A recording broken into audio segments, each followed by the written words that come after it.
CryptoSLO with more crypto gains. What's going on, guys? A little morning coffee. So in today's news, we're still chumming along with Raven Coin. We're seeing some consolidation from that huge spike to 7 cents. And it looks like it's kind of in a sideways consolidation now as we approach the asset layer. There's a lot of hype about it. If you've been monitoring the wallets and the rich list, it has grown significantly. Most significantly, the lowest value on the rich list which is just people establishing new wallets, has had the most organic growth.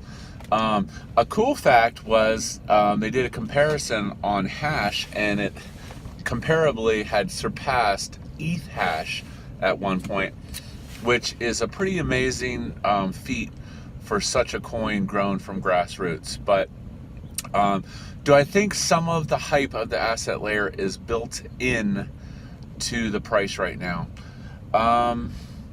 I'd say yes. As with any coin, when it spikes up so hugely, so fast, there's always that risk of that 50% retracement. And that's kind of one of the key things I wanted to say about that.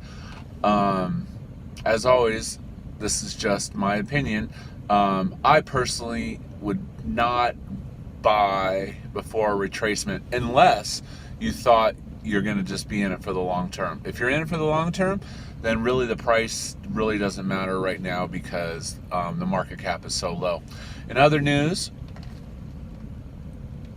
Coinbase announces IPO. Pre-evaluation around $8 billion.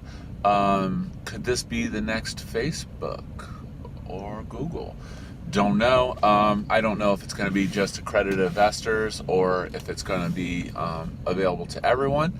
But that's kind of exciting news. Coinbase has always been slow and steady and trying to be as legit as possible.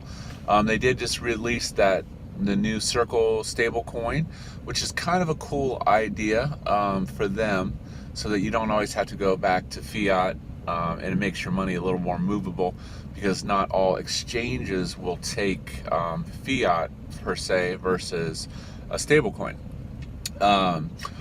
And lastly, Bakkt has announced its date, and that is going to be the Bitcoin investment vehicle, which they'll actually, by ICE, they're going to actually purchase the physical Bitcoins. So, and that's going to be in December, mid-December. So you're asking, when is Bitcoin going to rally? Well, these guys are slick. You know, like some of this stuff is going to be done OTC. I know there's a lot of established OTC channels for Bitcoin. They're not going to go to Binance and buy 20,000 Bitcoin. So we all wish they did. But this is some positive news for Bitcoin in the market in general. So that's today's morning coffee. Like, subscribe. This is CryptoSLO. If you're not talking gains, then we're not talking.